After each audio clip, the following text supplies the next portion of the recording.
Abra sua Bíblia no Evangelho de Jesus, segundo escreveu João. O capítulo de número 11. O versículo de número 25.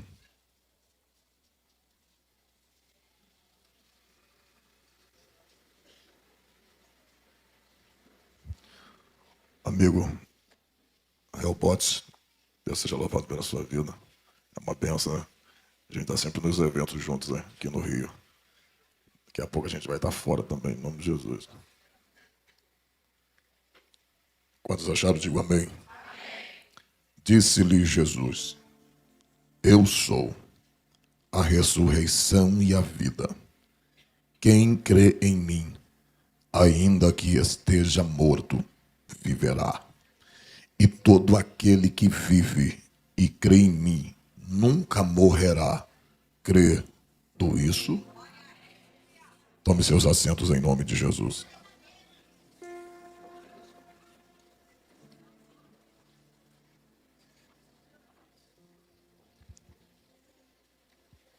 Meus irmãos, esta é a família pelo qual Jesus amava.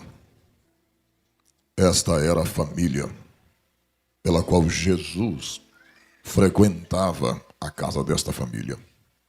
E a Bíblia diz que Jesus era amigo dos membros desta família e esta família também era amiga de Jesus. E a Bíblia diz que num dado momento o amigo desta família está enfermo e é Lázaro. Lázaro agora está enfermo. E quando Marta e Maria percebem que a enfermidade está se agravando, ela não vai perder tempo. Ela vai enviar mensageiros até onde Jesus está. E a mensagem que chega até Jesus é esta: Senhor, aquele amigo que tu amas está enfermo. Observe que as irmãs não confundem as coisas. Jesus é amigo da família, mas mesmo Jesus sendo amigo da família, ela não manda mensagem dizendo assim: amigo, vai até a minha casa, porque o teu amigo que tu amas está enfermo. Ela pronuncia desta forma: Senhor, o amigo que tu amas está enfermo. Sabe o que ela está dizendo? Ele é meu amigo, mas antes de qualquer coisa, ele é o meu Senhor. Tem gente que bate no peito e diz assim: eu sou salva, Cristo é o meu Salvador. Mas como é que um salvo pode ser salvo se faz o que quer? Salvo só pode ser salvo quando ele tem Jesus como Senhor e Salvador da sua vida. Todo aquele que tinha um Senhor na Bíblia, ele era escravo. E escravo não tinha vontade. Escravo ficava subalterno à vontade do seu Senhor na sua vida. Por isso que Jesus disse: porque vocês me dizem Senhor, Senhor, se não faz o que eu mando? Então todo aquele que tem Cristo como Senhor tem que ter de fato a reverência, o temor pelo seu Senhor. Sabe por quê? Tem muitos pastores que não dão muita intimidade para a ovelha. Existem pastores que querem ser amigos da ovelha, mas tem ovelhas que confundem a amizade com a liberdade. Existem pastores que querem ser amigo da ovelha, e se o nome do pastor é Marcelo, quer chamar de Marcelinho. Se o nome do pastor é Pedro, quer chamar de Pedrinho. Pastor, segundo diz a Bíblia, está um patamar acima. Então ele está aqui para alimentar você. Ele está aqui para te dar as diretrizes para você ir para o céu. Alimentar a sua alma. Se você é amigo de um juiz, Ele pode ser o seu amigo que senta com você para tomar refrigerante, almoça na sua casa, janta na sua casa e você na casa dele. Mas na hora que ele estiver com a sua túnica, a hora que ele estiver no seu local de trabalho, você tem que chegar para ele e falar: Vossa Excelência, Vosso Excelentíssimo Senhor Juiz. É a forma que você vai se reportar, porque quando nós estamos aqui ou fora daqui, ele pode ser o pastor, pode ser seu amigo, mas você tem que continuar considerando ele como seu pastor e não fazendo da sua liberdade, da sua amizade, uma liberdade para desrespeitar. Então, quando a mensagem chegou até Jesus, foi essa: Senhor, o amigo que tu amas, atente para isso aqui. A mensagem também não chega desta forma: Senhor, o amigo que te ama está enfermo. Não, mas ela disse: o amigo em que tu amas está enfermo. Sabe por que Marta mandou entregar a mensagem desta forma? Porque Marta está dizendo: o que vai fazer o meu irmão ser curado não é o que a gente sente por ele, mas é o que ele sente por nós. Oh, glória! Sabe qual é a diferença? O meu sentimento por Deus varia. O meu sentimento por Deus pode mudar a qualquer momento. Existem pessoas que estão dentro da casa de Deus, que outrora dizia: eu amo Deus, eu sirvo a Deus porque eu amo, e tem uma boa cama que está afastado, cheirando cocaína, estão desviados, estão no tráfico, mas pessoas que outrora dizia que amava a Deus. Então o sentimento do homem em relação a Deus muda, mas o sentimento de Deus em relação a nós é inalterável, continua o mesmo. O sentimento que Deus tem por nós não pode ser mudado. Se você for santo, Deus te ama. Se você também não for, Deus te ama da mesma forma. Se você obedece, Deus te ama. Se você não obedecer, Deus continua te amando. Se você não pecar, Deus te ama. Se você pecar, Ele vai arrebentar você, vai corrigir você, vai dar umas pancadas em você, mas Ele continua te amando.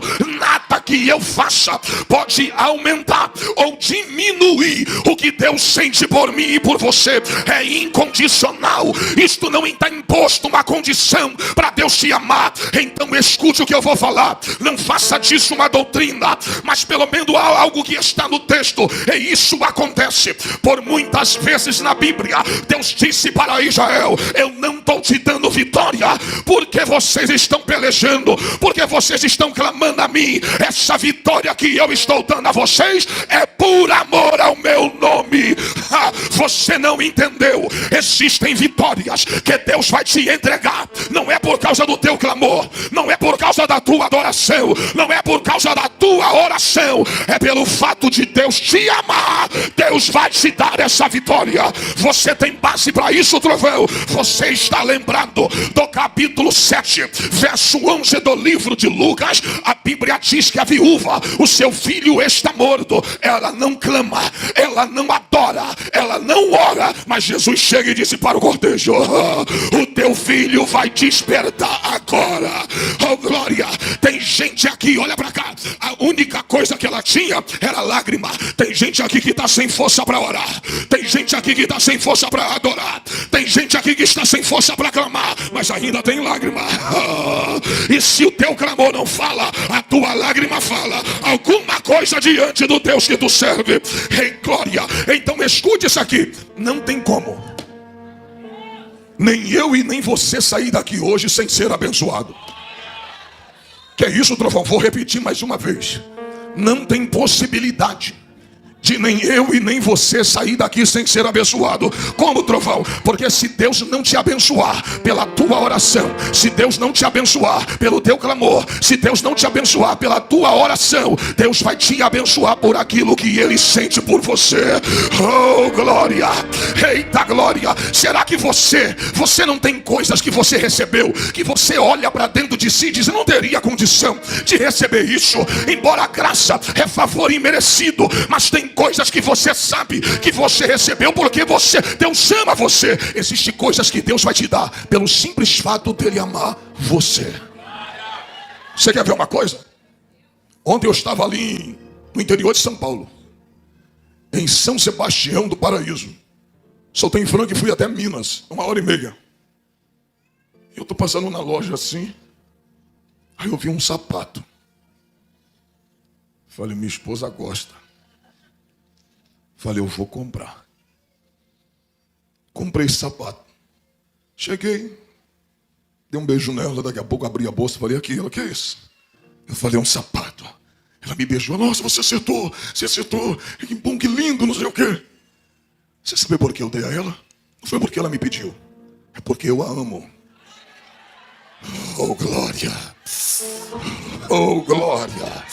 Então já dá uma olhada para o teu irmão e fala assim, a possibilidade de não ser abençoado nessa manhã é zero.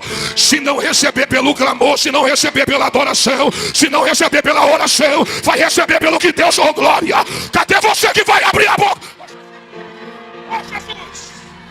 Profeta, vai abrir a boca para dar aquele glória, que deixa Jesus satisfeito.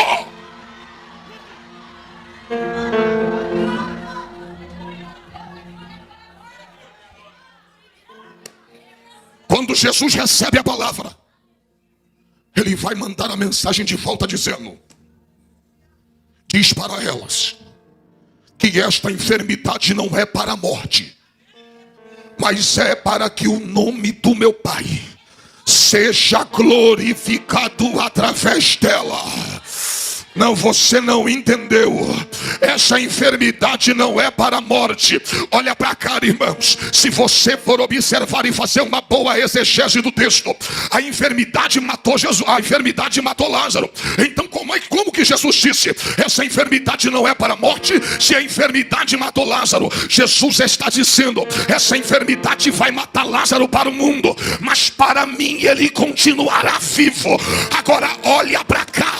Jesus está dizendo, avisa a Marta, avisa a Maria, que essa enfermidade, no final, o meu nome vai ser glorificado. Então pega isso aqui e leva para casa. Jesus está dizendo, não importa o nome que vai aparecer antes de eu chegar, não importa se vai aparecer o nome da morte, não importa se vai aparecer a enfermidade, o importante não será o começo, o importante vai ser eu chegar no final. É o meu nome que será glorificado nela.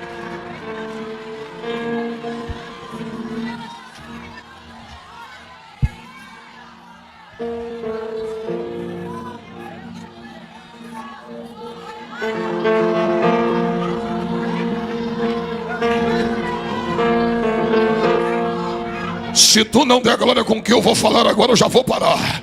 Mais importante do que os nomes que estão aparecendo no começo, vai ser o único nome que vai aparecer no final. Esse é o mais importante. É esse nome que vai ser, é esse nome que vai ser glorificado. Não importa quantos zombadores se apresentaram e estão escarnecendo de você, o mais importante do que o início será o teu final, glória. Cadê você, profeta? Cadê você, varoa? Vai abrir a boca para dar glória.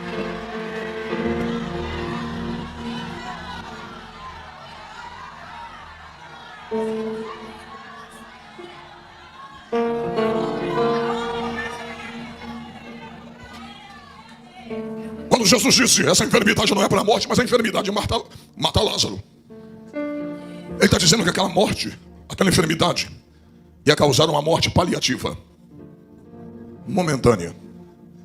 Não era uma morte para sempre, era uma morte de dias. Agora pega isso aqui e leva para casa. Jesus ouviu o pedido, diga ouviu, mas ficou mais 2 dias na cidade. Aprende isso aqui. Existem orações que Deus vai ouvir, Ele só não vai responder na hora. Mas pega isso aqui, avisa para ela que essa enfermidade não é para a morte. Sabe o que ele está dizendo nas entrelinhas? Eu não vou agora, mas eu vou lá.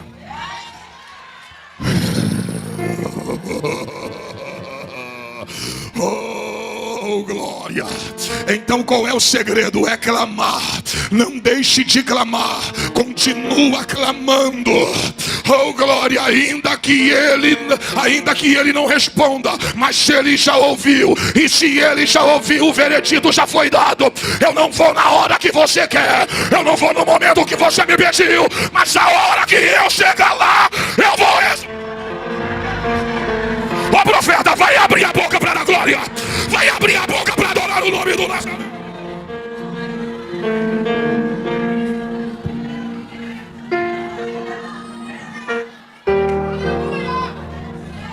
Não deixe de orar. Não deixe de clamar.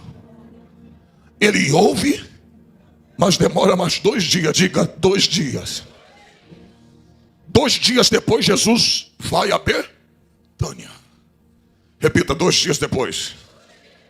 Isso aqui é profético. Hoje é quinta. Hoje é quinta.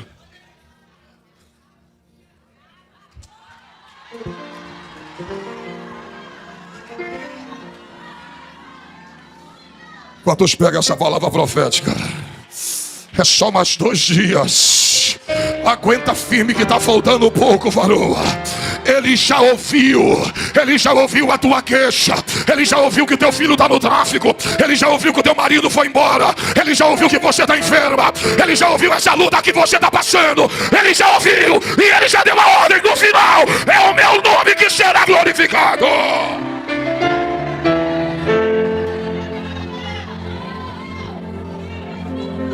Agora existem orações que a gente vai fazer e Deus vai responder na hora.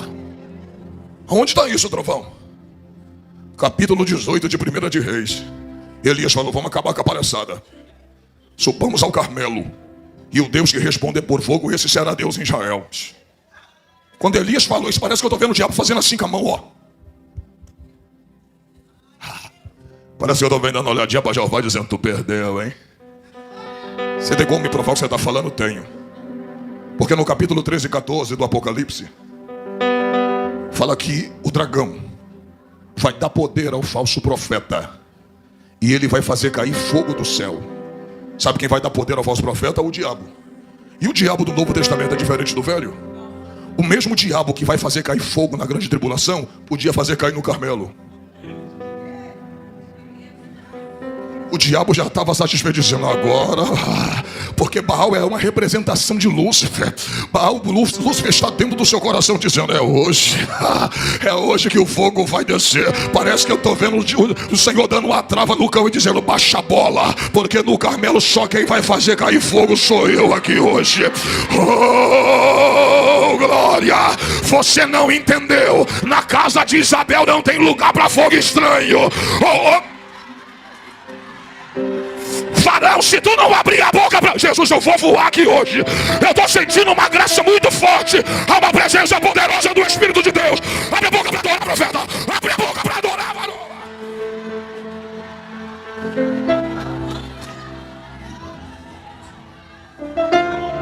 Eles clamam. Olha para mim. É 850 profetas. 450 profetas de Baal. Com mais 400 profetas do Deus Acera, Deus de Etibaal, pai de Jezabel. Arruma o altar 8 horas da manhã. E clamam de 8 da manhã até as 3 da tarde dizendo, Baal responde. Baal responde. Irmão, quando eu falo, segundo a ciência, o homem fala 13 mil palavras por dia. A mulher 22. Minha mulher 44.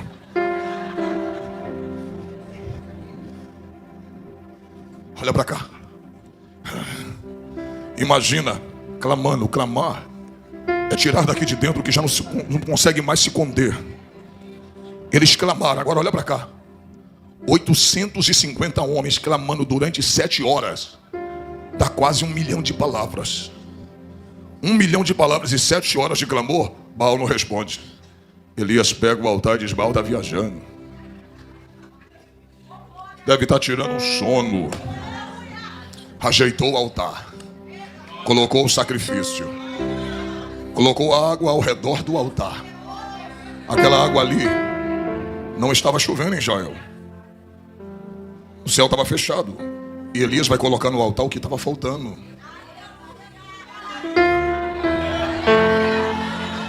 Se você quer ter fogo no altar, coloca o que falta. Coloca o que poucos têm colocado. Eita glória! Está na Bíblia, não sou eu. Elias faz uma oração de 34 palavras que não dura cerca de 40 segundos. 1 milhão de palavras e 7 horas de clamor a Baal e nada do céu abrir. 34 palavras e cerca de 40 segundos. O céu se abre, o fogo desce e consome o holocausto. Oh glória! Oh pastor Helena Raquel! Varão, deixa eu te falar uma verdade. O diabo não tem medo de um sermão bonito. O diabo não tem medo de quem prega muito. Mas o diabo treme diante de um servo que dobra o joelho e ora. Cadê você que vai abrir a boca para adorar? Cadê você, profeta?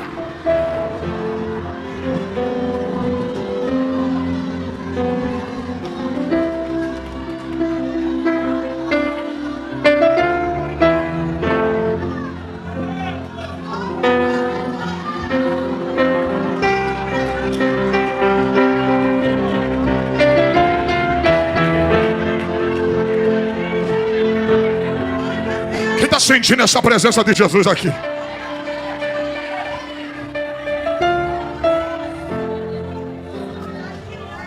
D.L. Moody, em uma de suas biografias, ele disse: prefiro ensinar um homem a orar do que 10 a pregar.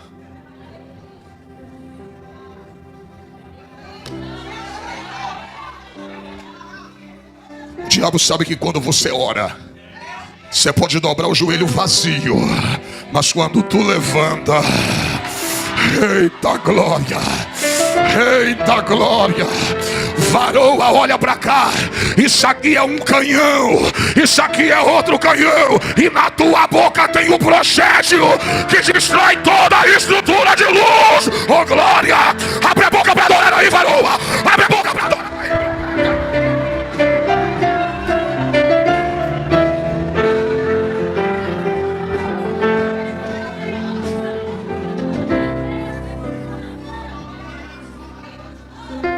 Essa luta não será vencida no bate-boca. Essa luta vai ser vencida entre 4 paredes com teu Deus. Deus está mandando dizer para alguém: ore. Se eu não responder na hora, mas eu vou te dar a garantia que eu vou atender o teu pedido.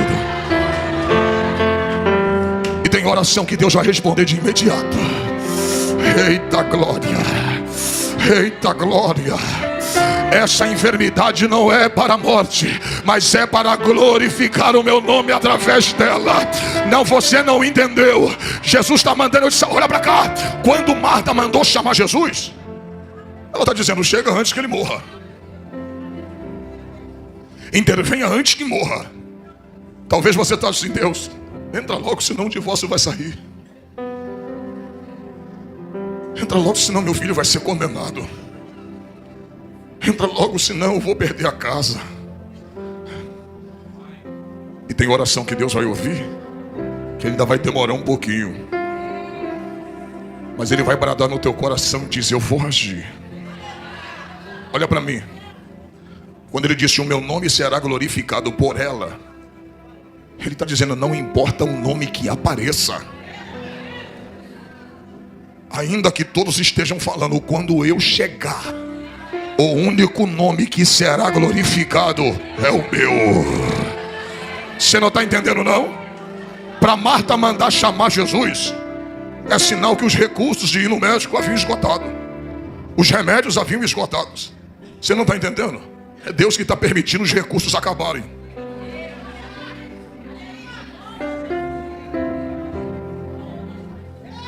Quando a medicina fala não tem mais jeito, é o final. Deus diz, agora é o começo.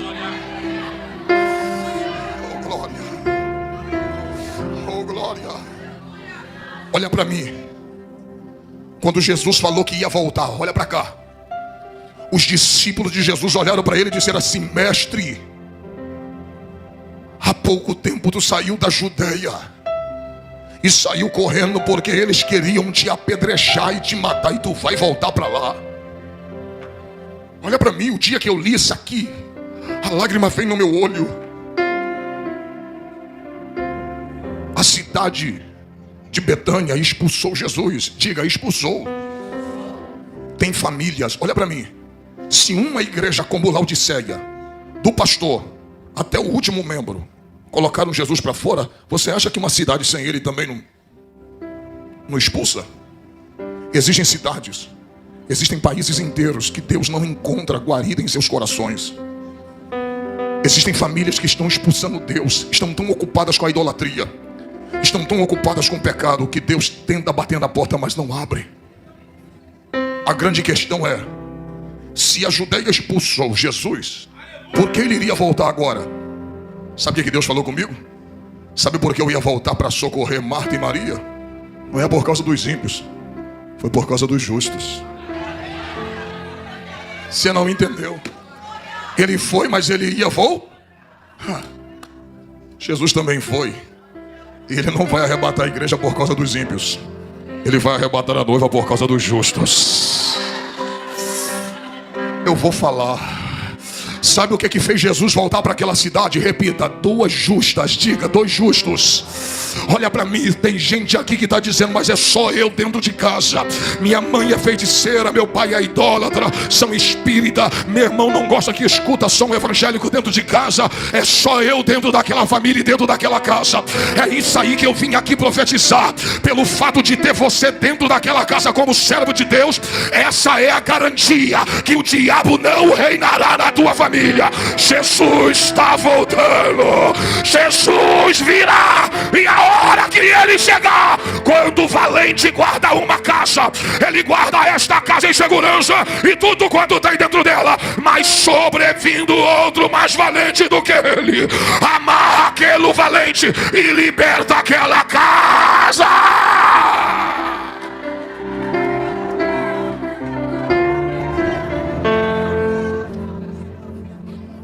Diga para o teu irmão assim: todo o processo da ressurreição de Lázaro começou com uma oração.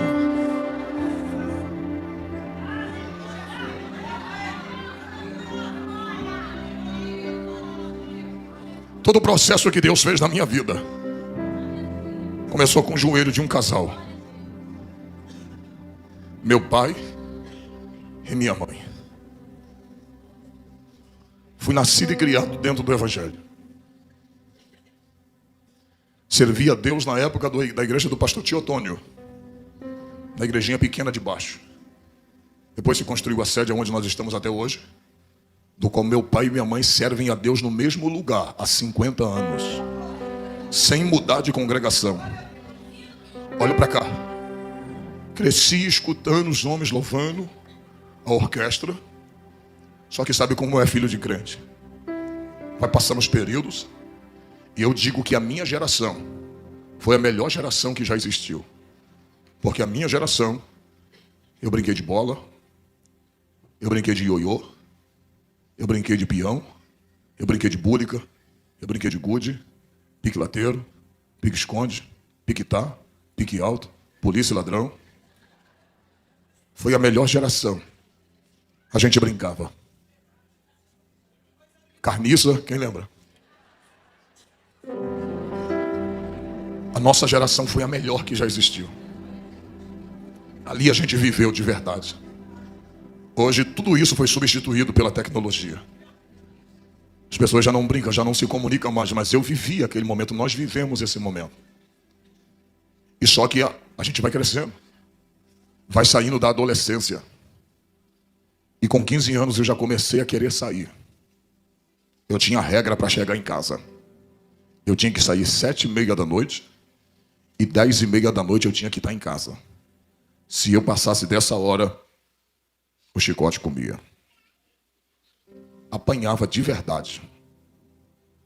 E eu me lembro que quando eu completei 16 anos, eu comecei, por curiosidade, a colocar o primeiro, 15 anos, eu coloquei o primeiro copo de cerveja na boca.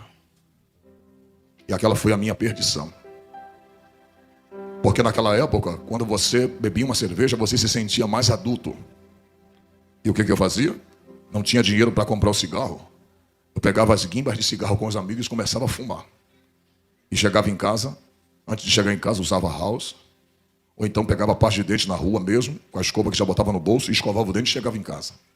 Como se nada tivesse acontecido. Um dia, eu estava já com 16 anos, e nós estávamos saindo naquele dia, eu perdi a cabeça e bebi demais.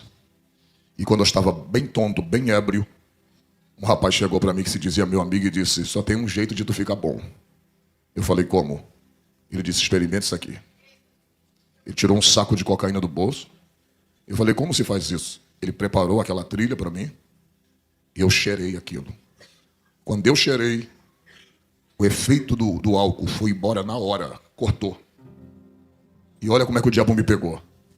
Eu disse, então vou precisar pelo menos de um saquinho desse toda vez que eu beber. Porque toda vez que eu ficar bêbado, eu cheiro isso aqui e fico bom. E eu comecei desta forma a me aprofundar no vício da cocaína. Foi assim que o diabo foi me pegando. Dali, eu comecei a trabalhar e comecei a ganhar bem. Eu ganhava dinheiro toda semana. E R$100 há 20 anos atrás era dinheiro. E pelo menos do salário que eu tinha, R$100 eu pegava. E começava a não já querer comprar sacos. Eu comprava gramas de cocaína. Comecei a arrumar amizade com os rapazes da boca de fumo. E ali eu comecei a usar muita cocaína. Passei a usar, a usar cocaína e quando eu ficava bêbado, eu ia, cheirava e ficava bom. Só que o tempo foi passando. Com 17 anos eu já achava que eu era dono do meu nariz. Eu já estava extremamente afundado na cocaína. Daí, eu já não queria mais gastar dinheiro. Aquela cocaína que eu pegava no morro, a gente já trazia para a Comendador Soares, onde eu morava. E dali, nós pegávamos aquela cocaína semi-pura, que nós tínhamos contato, e pegava aquela cocaína e colocava tudo quanto era desgraça ali dentro. Pó Royal, colocava xilocaína, Doril, tudo ali, misturava. E fazia aquela grande quantidade de cocaína. Então já não passei a ser mais usuário. Eu já passei a traficar. Eu mantinha o meu vício. Dali, a gente já começou a comprar armas, a usar armas. E nisso o diabo foi afundando a minha vida, sem eu perceber. Só que existia dentro da minha casa, e existe. Ela mora na casa dela e eu na minha. Mas uma mulher que não deixava de orar. Eu por muitas vezes vi minha mãe orando dizendo assim, Deus, se quiser levar um dos meus filhos, leve, mas leve eles dentro de casa. Não me dá o desgosto de ver nenhum dos meus filhos estirado na rua. Nenhum. E nessa minha ida de tráfico, algumas coisas eu não vou poder falar, que está sendo gravado. Mas nessa minha ida de tráfico, eu me lembro que eu tinha alugado uma casa para traficar. E naquela noite, eu estava com aquele Magno 45, aquela 45 na minha cintura. E nós estávamos vendendo pó dentro daquele beco. Chegou um homem. E antes daquele homem chegar, eu passei por ele dentro daquele beco. E aquele homem foi o homem que veio para me matar. E naquele momento, eu cheguei ali. Eu passei por ele naquele beco. Ele me deu boa noite. E eu dei boa noite para ele. E ele parece que não me reconheceu. Aí você fala assim, pastora, foi só uma coincidência. Não. É Deus cegando os olhos do teu adversário. Eu passei por ele. E quando eu saí para fazer uma outra situação, entregar uma carga, como a gente dizia, entregar uma quantidade de cocaína a um determinado lugar, os meninos que estavam lá disseram, Trovão, um homem veio te procurar. E ele não estava só. Até as pessoas que estavam do lado de fora, irmãos, não conseguiram me ver. Deus estava me escondendo no seu esconderijo. E dali, os irmãos já viram. Eu comecei a traficar demais. Comecei a vender demais e eu fui me iludindo com o dinheiro que eu ganhava. Porque quem já viveu no tráfico sabe que o dinheiro entra muito fácil. E da maneira que entra, é da mesma maneira que sai. Dali, o filho de crente já começou a ir para o baile, já começou a brigar na rua, já começou a fazer bondes e arrastões. Já começamos a fazer arrastão na rua. Na época, onde se Nike naquela época era muita ostentação possuir um Nike naquela época. E olha como o diabo colocou o desejo de fazer a mesma coisa. Foi quando roubaram o meu. Eu disse, já que roubaram o meu, todos vão perder. E a gente tomava tudo que tinha. Tudo que tinha nós tomávamos. E eu me lembro que um belo dia um amigo meu chegou para mim e disse assim, Júnior, vamos a Queimados. Vamos ali ceifar uma vida. Naquele dia eu descobri que o diabo está por trás de tudo. Eu me lembro que quando eu fui, nós pegávamos um ônibus, e eu estava com aquela 45 na cintura, ele disse, esse cara mexe com a minha mulher. E eu já mandei ele parar de mexer. E como ele não parou de mexer, hoje nós vamos ceifar a vida dele. E a gente usou muita cocaína. Interessante, né? De cara limpa ninguém consegue fazer nada. E eu me lembro que quando nós chegamos ali, entramos dentro daquele centro de macumba. Hoje eu entendo o que o diabo faz e como o diabo está por trás de ceifar uma vida. Quando nós chegamos naquele centro de macumba em Queimados, a dona do centro de macumba, ninguém sabia que nós íamos ali, ninguém. A dona do centro de macumba chegou e disse assim: vocês vieram matar o Marcos? Aí eu olhei para o Carlos. Ela falou assim: não mata ele aqui dentro não. Mata ele aqui fora, para não sujar o centro. Mas ninguém sabia. Ninguém sabia. E naquela tarde, aquele homem estava limpando. Ele estava limpando os atabacos. Ele estava limpando aquele... Eu não esqueci o nome daquilo, aquele que se bate. Eu nunca fui na macumba em si. E ele estava limpando com um pano. E o Carlos chegou para ele e disse: hoje a gente vai acertar as contas. Vem para cá. Ele: eu não vou. Aí eu puxei, levantei a camisa. Falei: vai lá para trás. E quando ele ficou lá atrás do quintal, eu me lembro que o Marcos estava a mãe e o pai dele. E naquela tarde, o Marcos explicando para o pai e para a mãe dele, dizendo: você vai morrer por isso, porque você é sem vergonha. Você está mexendo com a minha mulher. Rapaz, o cara é endemoniado. Ele estava endemoniado. Ele disse assim: por que você não veio sozinho? Que aí nós resolvemos tete a tete. Por que você trouxe ele? O cara está diante da morte, mas ele está possuído por Satanás. Irmãos, naquela hora, por incrível que pareça, quando nós puxamos aquela arma para atirar naquele menino, um senhor, que era o pai dele, de 76 anos no máximo, aquele senhor me agarrou de uma forma que eu não soube entender de onde veio tanta força na vida daquele pai. Ele disse: você não vai ceifar o meu filho. Você não vai matar a vida do meu filho. E ele segurou a mim e a mãe dele segurou o Carlos. E aquele moço correu por dentro daquele centro espírita. Isso foi apenas 4 a 5 segundos. Quando nós procuramos aquele moço dentro do centro espírita, a gente não achou mais ele. Sabe o que Deus estava tentando falar para mim? Eu não quero que tu derrame sangue de ninguém. Eu não quero que tu ceife a vida de ninguém. Eu não quero que tu derrame sangue de ninguém. Existem coisas que Deus não permitiu fazer contigo, e existem coisas que Deus também não vai permitir você fazer com os outros. Irmãos, naquele dia Deus foi começando a despertar, e eu comecei a ganhar fama. Eu já estava indo para Nova Holanda, já estava no meio dos grandes do tráfico de droga, vivendo entre eles, tendo moral com aqueles homens. Vivia no Morro do Andaraí, ali na Saviana, aonde eu ia, buscava as drogas e trazia para a Baixada Fluminense. Eu me lembro que um dia eu estava com tanta droga dentro do bolso, que quando eu estava descendo o Morro do Andaraí, a polícia me pegou.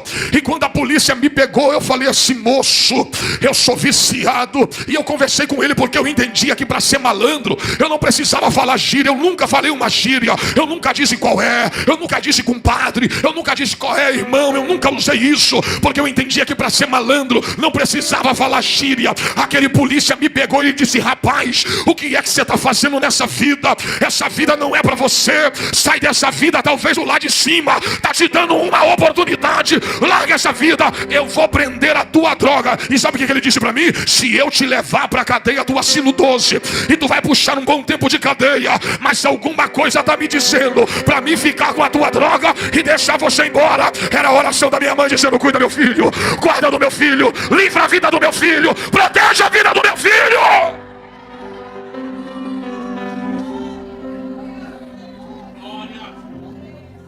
Olha para mim. Aquele dia eu tomei aquele bote. Sabe o que eu fiz? Fui lá para o Morro do Acari e peguei mais uma quantidade de drogas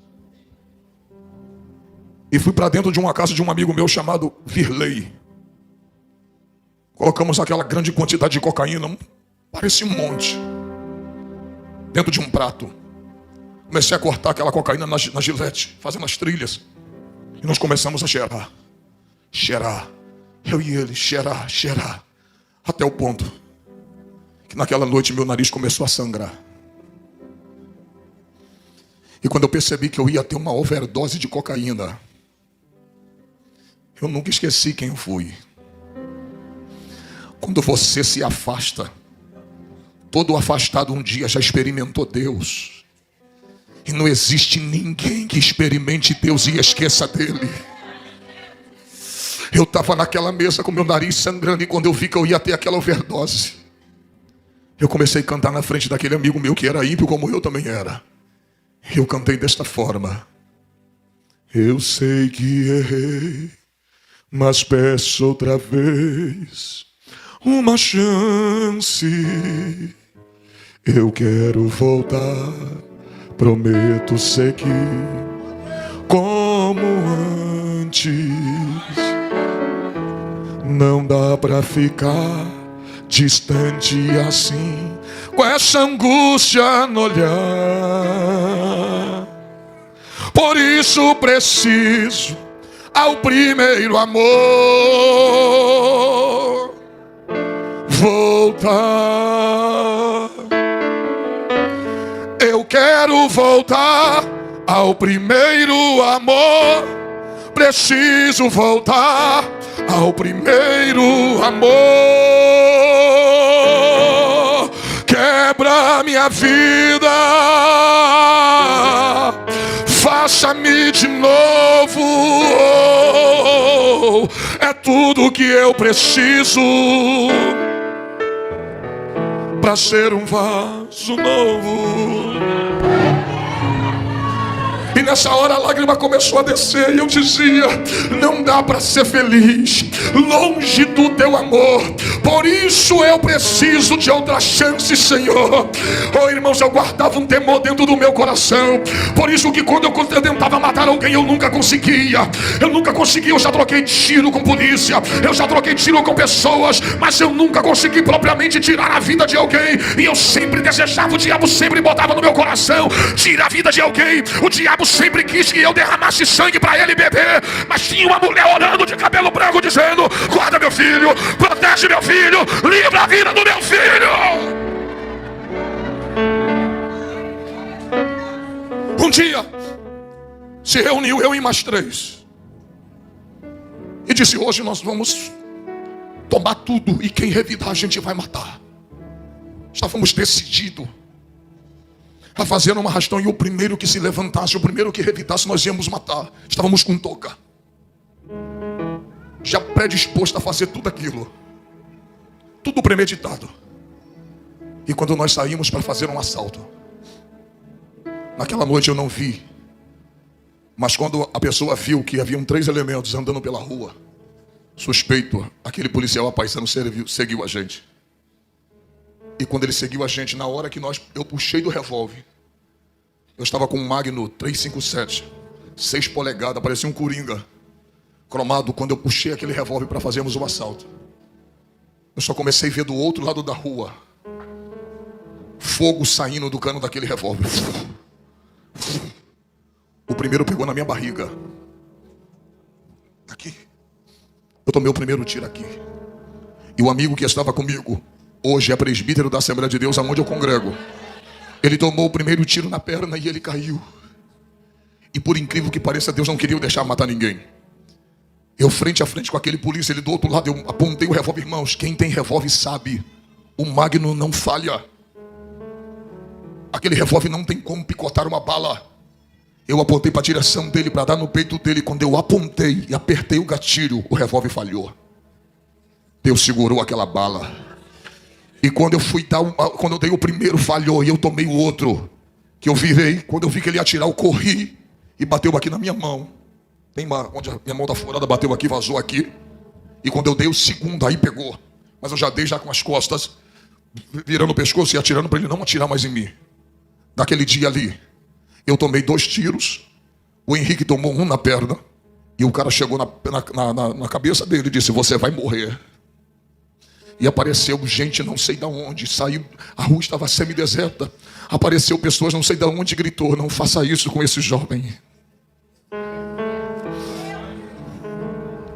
E ele chutou o corpo do meu amigo.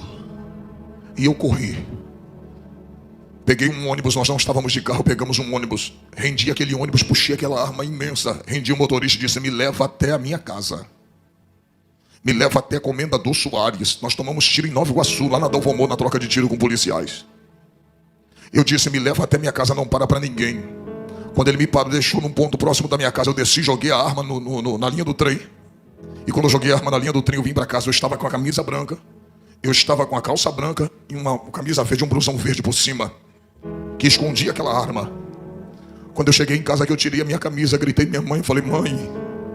Minha mãe olhou para mim e disse: meu filho, o que foi isso? Porque você está tão cheio de sangue. E eu disse: mãe, teu filho tomou tiro. E minha mãe olhou como se fosse hoje, 20 anos atrás. Ela olhou e disse: meu filho, Deus preparou o coração da tua mãe para esse dia. E ela me lembrou de uma palavra que ela tinha me dito e eu tinha esquecido. Ela falou: você lembra 15 dias antes de você sair daqui? Eu já sabia para onde você ia. Eu estava indo para o morro, toda sexta-feira eu ia para o morro. E ela disse assim, eu estava saindo 7 horas da noite para ir para a favela. Ela me parou na porta de casa e disse assim: meu filho, nesta madrugada sua mãe estava orando por você. E Deus se apresentou a mim e disse: mulher, não peça mais misericórdia pela vida daquele homem, porque a partir de hoje eu, o Senhor, vou tratar com ele pessoalmente. A minha mãe me lembrou disso. E esse tratar de Deus pessoalmente foi os tiros que eu tomei. A minha mãe olhou para mim, eu baleado, ela disse: a tua mãe tem problema de coração, mas Deus preparou o coração da tua mãe para esse dia. Irmãos, quando a minha mãe falou isso, ela falou assim: tira a camisa. Tira a camisa. Quando eu tirei a camisa, eu tinha tomado tiro apenas no couro, na carne. Eu não tomei tiro no sangue, nos ossos. Por isso eu não senti dor. Eu estava com sangue quente, então não sentia dor. Eu sentia que a minha mão estava atrofiada, porque mexeu nos nervos e minha mão começou a ficar desta forma. Então com essa mão já tinha perdido o movimento. Quando eu levantei a camisa, eu estava com um pequeno buraco desse tamanho aqui na frente. Isso aqui meu estava estourado. Estava aquele monte de carne esponjosa preta queimada pela pólvora. E o sangue descia. E quando eu vi o sangue descendo, eu disse: eu vou morrer, porque vai vazar muito sangue, eu vou morrer por falta de sangue. Minha mãe, desta forma que eu estou te falando, ela olhou para o meu pai e disse assim: meu amor, vai lá no guarda-roupa e pega uma camisa para o Júnior. Meu pai trouxe a camisa. Daqui a pouco ela disse: veste ele. Ela disse: agora desça a escada de nossa casa e leva nosso filho para o hospital. Irmãos, quando eu estava descendo a escada de nossa casa, eu tinha olhado para minha mãe com um último olhar de despedida, porque eu sabia que eu não veria mais minha mãe, eu ia morrer naquela noite. E quando eu estou descendo a escada, quando eu cheguei no quarto degrau da escada da minha casa, minha mãe olhou e disse: olha para mim, meu filho. Aquela foi a palavra de vida que eu precisava. Ela disse: olha para sua mãe. Da mesma forma que você está saindo daqui com vida, a sua mãe vai entrar dentro daquele quarto agora e vai fechar a porta. Da mesma forma que você está saindo com vida, você vai voltar daquele hospital. E eu balanceei a cabeça e ela disse: sabe por que você vai voltar? Porque você é promessa de Deus para minha vida. E você vai voltar daquele hospital com vida. Irmãos, eu passei 3 dias dentro do hospital Souza Aguiar. Não quiseram me receber no Iguaçu, não quiseram me receber no Hospital da Posse. Disse: não tem vaga para ele, porque todos diziam, os bombeiros diziam: o traficante tem que morrer, deixa ele morrer, deixa ele sangrar até morrer. E naquele momento, em cima daquela marca, eu disse: a Deus, a minha vida está nas tuas mãos. Se tu me der mais uma chance de viver, eu vou voltar para o teu caminho, e da tua presença eu nunca mais me apartarei. Naquele dia, Deus parece que colocou o anjo do meu lado, e parece que Jesus estava injetando o sangue dele nas minhas veias. Eu sangrei de 9 da manhã, eu sangrei de 9 da noite até as 3 da tarde. Era para me ter falecido na mesa de cirurgia. Mas naquele dia, os médicos diziam, os bombeiros diziam: deixa ele morrer. Os policiais diziam: deixa ele morrer. Mas já tinha anjos ali. E do nada apareceu uma médica no hospital do Iguaçu e disse: eu liguei para o Souza Aguiar, e lá tem uma vaga para atender esse jovem. Cheguei no Souza Aguiar, ainda me deixaram sangrando, esperando no meio do corredor. De meia-noite até as 3 da tarde eu fiquei só com soro e perdendo sangue. Naquele dia o diabo queria levar minha vida. Mas você não entendeu ainda. Enquanto eu estava perdendo sangue, minha mãe estava clamando pela vida dentro daquele quarto. Havia uma batalha entre a vida e a morte. O diabo queria me ceifar, mas eu era uma promessa. Você não entendeu, eu sou uma promessa. E aquilo que Deus promete, nem a morte é capaz de anular a promessa de Deus. Oh, glória! Olha para mim, irmãos. Naquele dia, olha para cá. Eu saí de dentro daquele hospital, fui para casa. Fui me regenerando, me cuidando, não morri. Mas parece que alguma coisa ainda me prendia. Eu larguei o tráfico, mas eu não larguei a cocaína. E eu mesmo andando assim encurvado, 3 meses depois eu ainda cheirava. 7 meses depois eu ainda cheirava. E um dia encontrei um homem. Sabe aqueles carrapatos de Jesus? Aqueles que não largam do teu pé. Rapaz, não faz promessa para crente não. Porque se crente falar assim, ó, vamos no culto comigo, você falar um dia eu vou, acabou. Enquanto tu não for, ele não larga do teu pé. Era uma quinta-feira, olha para mim, quinta-feira. Eu estava com o bolso cheio de cocaína, mas eu não havia cheirado. O Maxi, que hoje é pastor, ele disse assim: Júnior, eu tô vendo que você está ébrio, você está bom, você não está ébrio, você não está drogado. Paga aquela dívida hoje. Eu falei: ô Maxi, hoje não. Ele: Júnior, se você for à igreja comigo hoje, depois da minha salvação e depois do meu casamento, será o dia mais feliz da minha vida. Aí eu pensei assim, eu falei: esse cara é chato. Então já que eu não cheirei, eu vou para a igreja, depois da igreja eu cheiro. Mas eu vou lá e pago a dívida e morre. Irmãos, fui em casa. Quem é das antigas que lembra das marcas? Eu tinha um tênis reboque, uma calça da HD e uma calça da HD e a camisa da Hang Loose. Eu magrinho, chupado pela cocaína. Eu era muito magro, porque quem cheira é magro demais, é tudo chupado. Vai eu à igreja. 7 horas cheguei, 7 e pouca cheguei na igreja. Irmãos, a congregação do campo do pastor Geraldo Vicente, lá em Comendador Soares, estava lotado na rua da Sobel, da antiga Sobel, lotada como está aqui. Tinha-se tanto de gente aqui na igreja. O púlpito cheio. Quando deu 8 horas, ele me apresentou. Ele disse: está conosco aí o Júnior, a convite do Max. Está aí. Irmãos, quando deu 8h25, Jonas ficou de pé. E disse assim: Júnior, fica de pé. Eu disse: ele é. Ele falou assim para mim: você crê que Deus fala com um homem? Eu falei: creio, porque minha família é evangélica, eu nasci no berço evangélico, eu sabia que Deus falava. Ele: você crê que Deus falou comigo? Eu disse: creio. O Deus que eu sirvo veio no meu ouvido aqui agora e disse assim para mim: dá oportunidade para esse moço vim aqui na frente e cantar um hino para tirar dízimos e oferta para minha casa.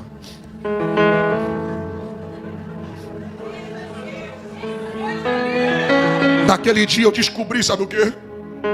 Quando Deus quer salvar alguém, até a liturgia do culto ele quebra. Porque a liturgia do culto diz que você tem que dar oportunidade para quem é crente e quem está em comunhão com a igreja e com Deus. Nunca para uma pessoa que não é crente. E vai eu pela primeira vez na igreja, abri a boca e cantei: quebra minha vida, faça-me de novo. É tudo que eu preciso para ser um vaso novo. Não dá para ser feliz longe do teu amor. Aqui na casa de Isabel, outra chance, Senhor. Quebra minha vida. A igreja.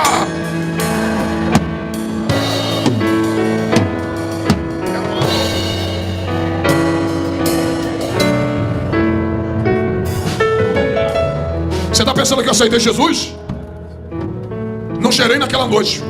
Peguei a cocaína na quinta, na sexta, cheirei. Cheirei sábado, cheirei domingo, cheirei segunda. Quando foi na segunda-feira, eu falei assim: vou escutar a melodia. Se eu gostar de um hino, eu vou comprar uma fita cassete. Não era nem CD, era cassete. Eu falei: vou escutar um playback, vou comprar um playback e vou lá naquela igreja de novo. Olha a estratégia de Deus, irmão. O Max já não me convidou, já estava indo sozinho. Eu falei: eu vou lá, se ele me der a oportunidade, eu vou cantar de novo. Quando deu 8h30, ele disse: Júnior, Deus mandou você cantar de novo. Cheirei sexta, sábado, domingo, segunda. Falei: vou escutar a melodia de novo. Vou ensaiar o hino, vou gostar e vou levar lá de novo. Se esse pastor deixar eu cantar, vou cantar de novo. Comprei outro playback. Terceira, quinta-feira. Quem é que canta? Eu. Rapaz, olha pra cá.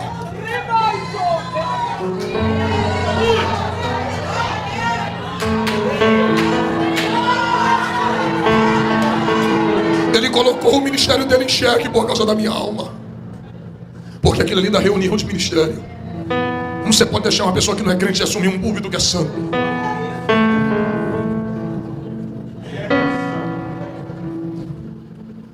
Ele colocou a minha alma acima de tudo. Na quarta, quinta-feira eu falei assim, eu vou lá. Escutei a melodia de novo, comprei um playback e disse, vou cantar, se ele deixar cantar eu canto. Cantei pela quarta vez na igreja sem ser crente. Quando foi na quinta vez, levei o playback, eu não cantei. Mas quem pregou? Pastor Jonas Baraquizo. Está na Assembleia de Deus do pastor João Nunes até hoje. Ele era do campo do pastor Geraldo e hoje está no pastor João Nunes. Ele pregou. Ele pregou sobre a crucificação de Cristo. Com 20 minutos de mensagem tinha tanta lágrima no chão que eu não sabia se era um copo que tinha derramado ou eram minhas lágrimas mesmo. E quando eu olhei para o meu lado, sabe quem estava do meu lado? O Max, com a mão em cima do meu ombro chorando. E eu disse, Max, eu tenho uma notícia para te dar. Ele fala, Júlio. Eu falei, me leva ali na frente, que eu preciso entregar minha vida para Jesus hoje. Eu já não aguento mais viver sem Cristo. Eu preciso sair daqui com Jesus. E naquela noite eu caí de joelho dobrado diante daquele altar. Eu disse, hoje eu quero entregar minha vida para Jesus, para nunca mais abandonar Ele. E naquela noite Jesus me recebeu. Naquela noite Jesus cuidou da minha vida. Sabe aonde minha mãe morava? Minha mãe estava morando nessa época. Ela se mudou para Minas. Depois que eu tomei tiro, eu comecei a me recuperar. Minha mãe se mudou para Minas, porque tinha passado muita coisa com os filhos dela. Eu no tráfico, meu irmão na bebida. E minha mãe já estava querendo descansar um pouco. Sabe o que Deus fez? Deus tinha libertado meu irmão de 22 anos da cachaça, o Marcelo. E meu irmão tem 22, já vai fazer 10 anos, que já não encosta uma gota de bebida na boca e serve a Deus na igreja mundial e é batizado. Olha pra cá. Quando eu aceitei Jesus, minha mãe estava morando em Minas Gerais nessa época. Cheguei em casa às 11 horas da noite. Peguei o telefone. Liguei para Minas. Ela, quem é que está falando? Eu falei, mãe, é teu filho. Ela, o que foi que você está ligando nessa hora, meu filho? Eu falei, mãe, eu estou ligando para a senhora para dizer que teu filho não está mais no tráfico. Teu filho acabou de aceitar Jesus, mãe. Teu filho acabou de entregar sua vida para Jesus. E ela do outro lado, eu ouvia minha mãe dizendo para o meu pai, eu sabia que Jesus ia salvar ele. Eu sabia que Jesus ia salvar ele. Eu sabia que Jesus ia libertar a vida dele. Acredite, 20 anos já se passaram. Nunca precisei ir para uma clínica me desintoxicar. Nunca precisei me tratar no centro de recuperação. Naquela noite, Jesus me libertou. E faz 20 anos que eu não encosto cocaína no meu nariz. E quando foi, eu desfiz das armas. Entreguei as armas. 3 meses depois, chegou os amigos lá em casa e disse assim, cadê as armas? Falei, troquei. Ele está com qual arma agora? Eu falei, agora eu estou com uma chamada calibre 66. Eu disse, Alex, se ela tem 2 canos. Ele é o que? A escopeta? Eu falei, não, mas tem 2 canos. Ele, por quê? Eu falei, ela tem o Antigo e o Novo Testamento. Ele, mas e daí? Eu falei, aqui no um cano ela cospe sangue para purificar o pecado, o pecador do seu pecado. E no outro, ela cospe fogo para encher a igreja aqui da glória a Deus e aleluia.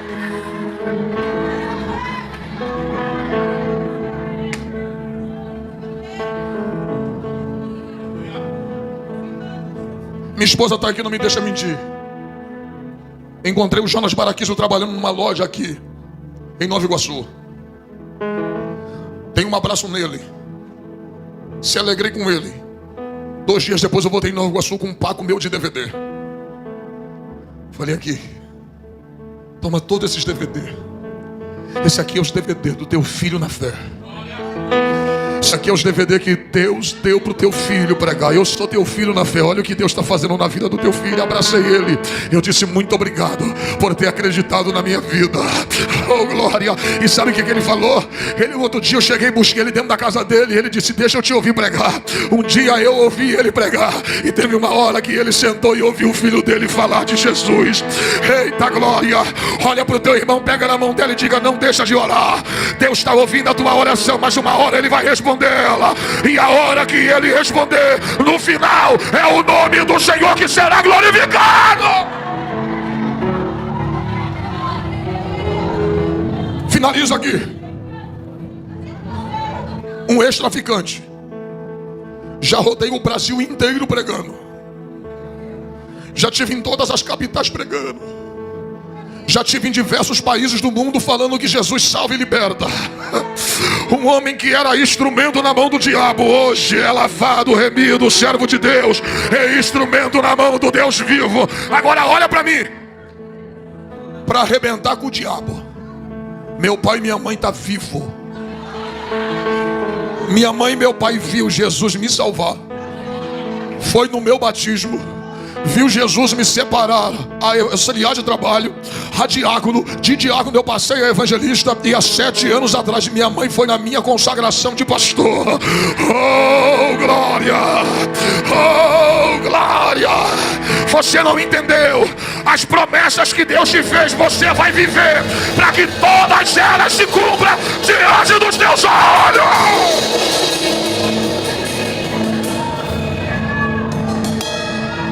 Antes de eu entregar essa mensagem à pastora Helena Raquel, entregar o microfone, não deu para entregar a mensagem toda. Mas quando Marta mandou chamar Jesus, é porque os recursos tinham acabado. Ela disse: só uma intervenção divina. Você não entendeu? Deus me trouxe aqui como um homem de Deus essa manhã para dizer para ti: é propósito meu que os recursos acabem. Porque quando acabar o teu,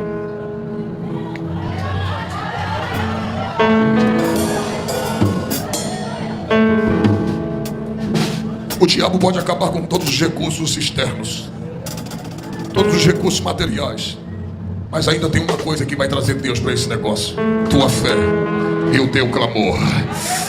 A hora que tudo terminar diante dos teus olhos, Deus vai chegar, vai intervir no final.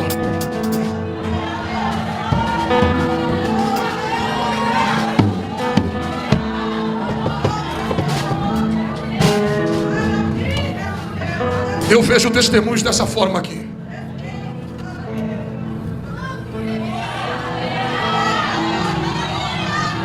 Eu vejo várias pessoas dizendo desta forma na casa de Isabel: isso aqui, esse aqui, foi literalmente o Senhor que me deu. Fica de pé nessa manhã. Oh glória. Tem alguém nessa manhã que quer viver? Ó, sabe por que Jesus ressuscitou Lázaro? Olha para mim. Ele disse: eu sou a ressurreição e quem crê em mim, ainda que esteja morto, viver. E aquele que crê em mim jamais morrerá, mas viverá para. Sabe o que Jesus está dizendo? Fica tranquilo, Marta. Ele morreu para o mundo, mas está vivo diante de mim. É um conselho de um pregador. Você só consegue viver diante de Deus quando você morre para o mundo. Sabe por que Jesus ressuscitou Lázaro? Sabe por que ele pediu para tirar a pedra? Ele está dizendo: tira a pedra, porque o que está morto aí dentro morreu, mas não deveria morrer. Por isso eu vou trazer para fora. Tem coisas dentro de você que tem uma pedra em cima, coisas que você deixou morrer, mas que não deveria estar morta. Tem gente que só porque foi traído botou no coração dizendo: nunca mais eu confio em ninguém. Você sepultou a confiança e colocou uma pedra em cima dela. Jesus está dizendo: tira essa pedra. Eu vou trazer para fora o que está morto e que não deveria estar aí. Tem alguém aqui nesta manhã que quer ressuscitar? Vem aqui agora. Jesus quer salvar sua vida aqui hoje na casa de Isabel. Aonde está a primeira pessoa que quer voltar para Jesus ou entregar sua vida para Cristo agora? Vem aqui. Não importa quão enrolado você esteja, quão atado você esteja, Ele vai ressuscitar você e vai desatar sua vida aqui hoje. Cadê a primeira pessoa aqui nesta manhã? Tem alguém nesta tarde que vai entregar sua vida para Jesus? Sai do seu lugar.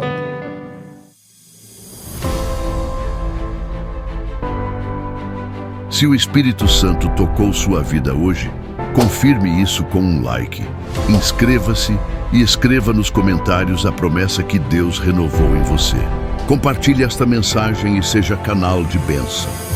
Até a próxima ministração. O Senhor te fortaleça sempre.